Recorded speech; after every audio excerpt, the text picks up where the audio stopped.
The kids are back to school and hitting the books, so now it's time to pick up some adult reading material. Elsie Sousa from Bookstore One in Sarasota is here with some indie book suggestions.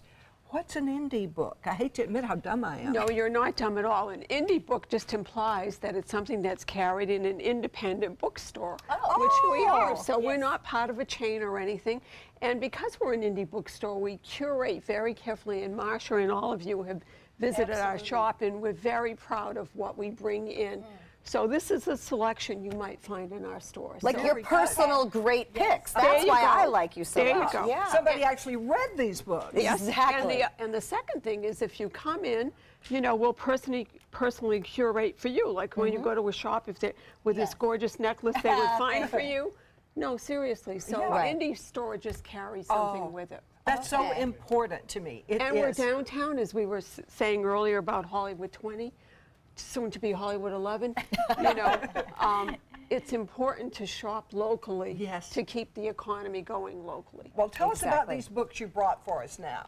So the Sarasota School of Architecture book is a great, if you want to know anything about what's going on through the years in architecture on the Sun Coast, this is the book you want to read or give as a gift to someone. So it's great. And I'll be speaking like next month about the fact that we'll be doing a lot of interviews with people regarding those books in the shop, which is really great. Oh, very nice.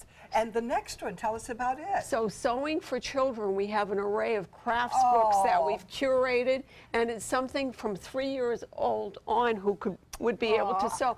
To be honest with you, my mother was a tailor. This is what I would have to do because I had no skills, so that would be for me. Oh, so you don't have to have a sewing machine. Exactly. A lot of them are crafts, which is great. That sounds terrific for my grandchildren. There you go. Now I've got them taken care of. What's the next one? Morning Star by one of our favorite authors, Anne Hood, who will be here in the wintertime. This is a story of her favorite books, and Marjorie Morningstar was I saw that movie. Oh, I loved it. And that was a favorite book forever, and so that's one of the books that we're featuring. Lots of her favorites, and you can go back and think of what they might be for you. Okay. Oh, yes, I loved that. Oh, I'll take this home. Tell me about this one. This Side of Paradise by F. Scott Fitzgerald. So we have an array of hundreds of gorgeous classic books. Something you might have read a long time ago. You might not have loved it then, but now you go back and you look at it. And first of all, the covers are divine on these books and taken from paintings, but more than that, they're just beautiful stories. It looks like an Erte painting, is it? Exactly, it is, exactly. And you find such truth in books like that that you didn't recognize when you were young. Exactly, exactly. And the essentials of classic Italian cooking. So Marcella Hazan was our neighbor on Longboat Key, and she was the woman who really introduced Americans to Italian cooking, and this is her famous cookbook. And if you want to go back and just look at it, enjoy, it's a great gift for a bride or something. I know everyone goes, you know, on the internet and that, but this is just a classic book.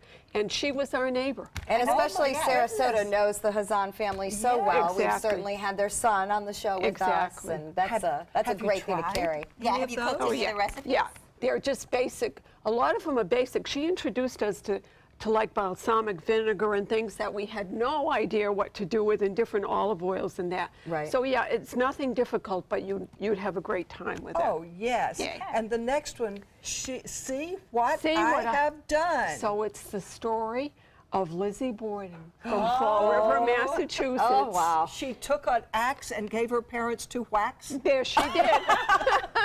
She was acquitted, but no one's ever sure. And this is going to be the big book for winter time, or fall actually, about what happened to her. And it's really a great story. And no one's sure what happened. She was acquitted, but you know. So this is interesting. a fictional account based on the real occurrence. The real occurrence. Okay. Exactly. Okay. Very interesting. That's my kind of Linda, book. you like something like I do. that. I like would murder like that. mysteries. There you go. There you go. It's Not Yet Dark. Is that a murder mystery? Actually, it's not. It's a memoir. And it's a memoir about a gentleman who had Lou Gehrig's disease, and he still does. And what he decided was he was going to live.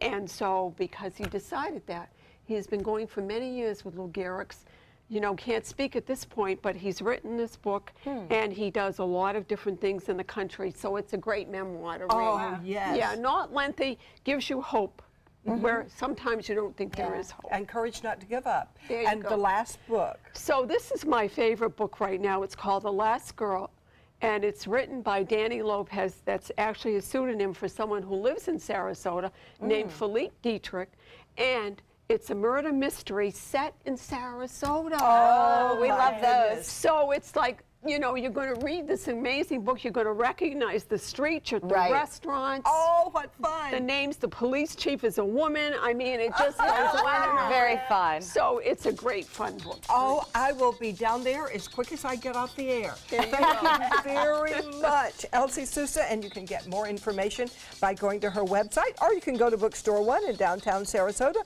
on Palm Avenue. And coming up next, beating bad cholesterol with our diets.